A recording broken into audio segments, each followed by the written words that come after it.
आता बातमी येते कल्याण डोंबिवलीतनं पुन्हा एकदा। मनसे आणि शिवसेनेच्या युतीबद्दल आपल्याला माहिती नाही असं म्हणणं आहे भाजपच्या प्रदेशाध्यक्षांचं। रवींद्र चव्हाणांची प्रतिक्रिया आलेली आहे। मनसे शिवसेनेच्या युतीवर प्रतिक्रिया देणंच एक प्रकारे त्यामुळे रवींद्र चव्हाणांनी टाळलंय असंच समोर येतं।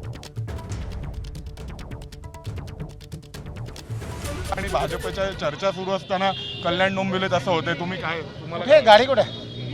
मी पाहिलं नाही, मी बैठकीत होतो, प्रत्यक्षात पाहतो।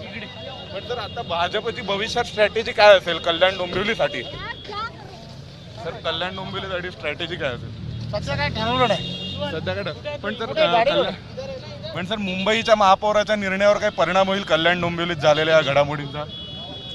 काही होणार नाही। पण सर महाराष्ट्र नवनिर्माण सेनेचे नेते म्हणजे नगरसेवक डायरेक्ट भारत यांच्यासोबत शिवसेनेसोबत गेले आहेत। खरं म्हणजे मला आता काही कल्पना नाही आहे या संदर्भात। जे काही बोलायला पाहिजे 2-4 दिवसानंतर बोलू। सर पण मग मुंबई महापौराच्या निर्णयासंदर्भात काही बोलायचंच नाहीये म्हटल्यानंतर उगाच कशाला रवींद्र बोलतात? चव्हाण मुंबई कधीपर्यंत?